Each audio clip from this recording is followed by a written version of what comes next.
Selamat pagi Bapak Ibu Saudara yang dikasihi oleh Tuhan. Pada pagi hari ini kita akan merenungkan firman Tuhan di dalam Injil Yohanes pasal yang keempat, mulai ayat yang ke-46 sehingga ayat yang ke-53. Maka Yesus kembali lagi ke Kana di Galilea, di mana ia membuat air menjadi anggur. Dan di Kapernaum ada seorang pegawai istana, anaknya sedang sakit.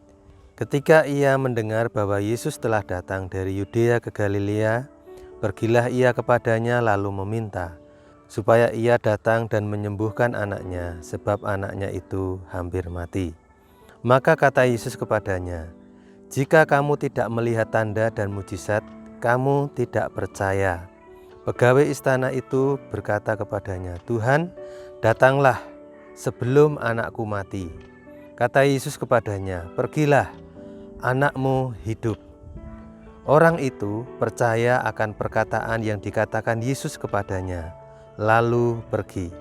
Ketika ia masih di tengah jalan, hamba-hambanya telah datang kepadanya dengan kabar bahwa anaknya hidup. Ia bertanya kepada mereka, "Pukul berapa anak itu mulai sembuh?" Jawab mereka, "Kemarin siang pukul 1 demamnya hilang." Maka teringatlah ayah itu bahwa pada saat itulah Yesus berkata kepadanya, "Anakmu hidup." Lalu ia pun percaya, ia dan seluruh keluarganya. Pagi hari ini judul firman Tuhan adalah kedatangannya membawa perubahan. Kedatangannya membawa perubahan. Di beberapa Injil selain Injil Yohanes, tentunya di Injil Lukas dan Injil Matius, ada yang disebutkan anaknya sedang sakit. Di kitab Injil lain hambanya yang sakit. Tetapi dari hal ini ya, kita mengerti bahwa penyakitnya ini serius.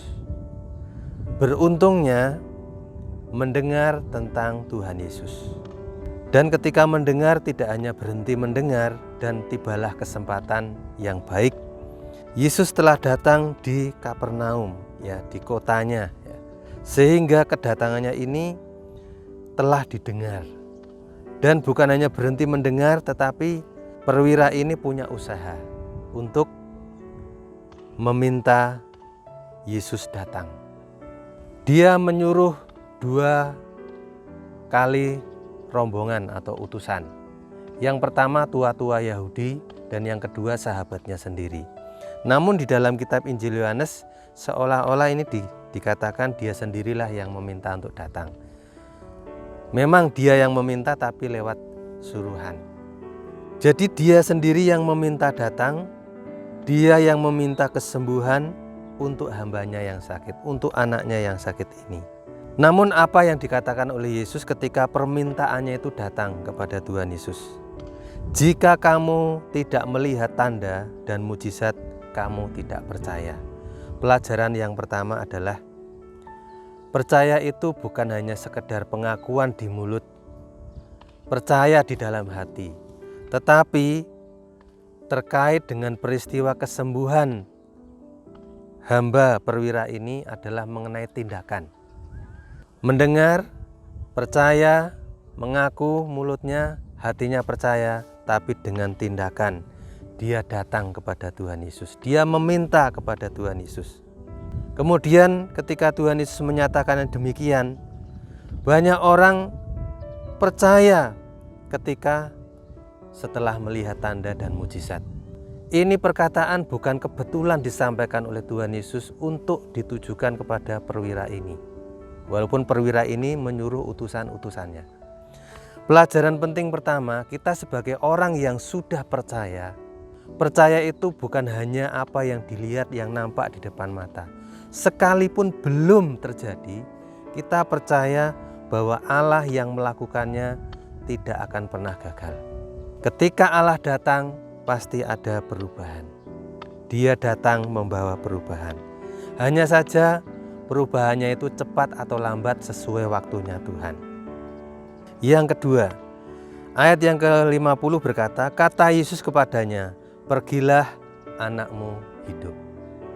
Setelah Tuhan Yesus menyampaikan Kamu harus percaya meskipun tidak melihat tanda dan mujizat. Nilai kekristenan, nilai iman seseorang akan naik level ketika bukan hanya sekedar percaya, pengakuan, percaya di hati, lalu tindakan, tapi next level. Yaitu ketika pertolongan Tuhan belum datang, sepertinya Tuhan belum datang, belum ada jawaban, tetapi dia sudah percaya apapun yang firman Tuhan katakan. Jadi firman yang berkata, maka dia percaya. Ini pelajaran yang kedua. Orang ini datang menyuruh utusan-utusannya ketika mereka tahu bahwa Yesus akan datang, dan Yesus cukup mengatakan, anakmu akan sembuh. Pergilah, anakmu akan sembuh. Tentu rombongan yang pertama ini pesannya sama dengan rombongan yang kedua. Sehingga ketika sampailah utusan-utusan kembali ke rumah, perwira ini merasa tidak layak untuk datang kepada Tuhan Yesus. Dan dia cukup percaya meskipun tidak datang, tapi perkataannya dapat diandalkan. Saudara, ini tidak mudah. Saudara dan saya bisa mengatakan, aku percaya Tuhan. Tetapi kalau belum datang juga pertolongannya, apakah kita tetap percaya? Sampai kapan Tuhan menolong saya? Sepertinya sudah lama, sepertinya belum terjadi apa-apa.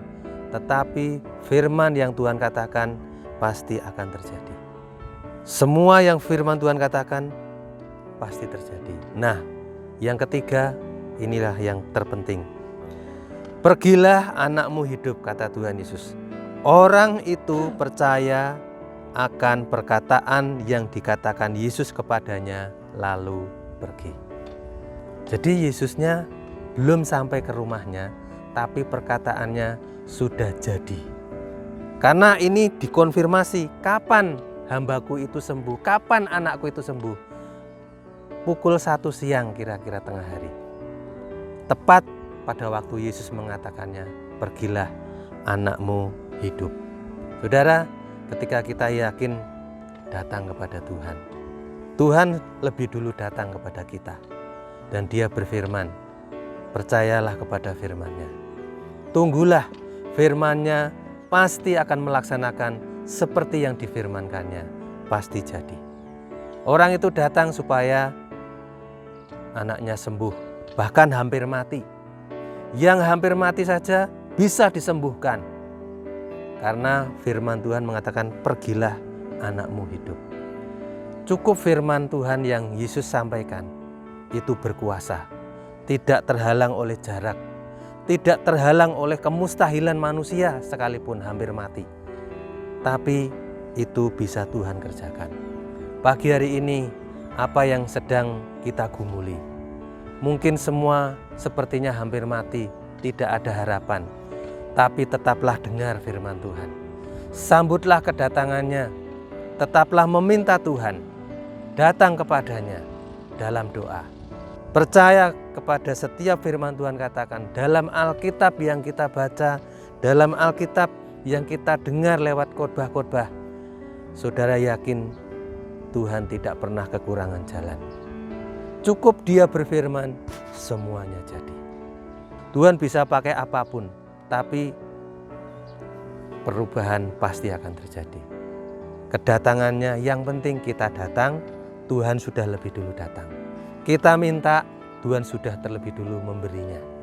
Ya, tinggal kita percaya, tetap melihat. Tuhan, aku menantikan Engkau. Tuhan, aku mendengarkan Engkau. Banyak orang yang kita dengar, banyak hal yang kita dengar, tapi yang paling penting, dengarlah firman Tuhan. Pasti terjadi. Amin. Mari kita akan sama-sama berdoa. Bapa, terima kasih firman-Mu pasti jadi. Sepatah kata menyembuhkan, sepatah kata mengadakan dari yang tidak ada menjadi ada, dari yang mustahil tidak mustahil. Kami mau minta datang kepada Tuhan, Tuhan pun datang kepada kami.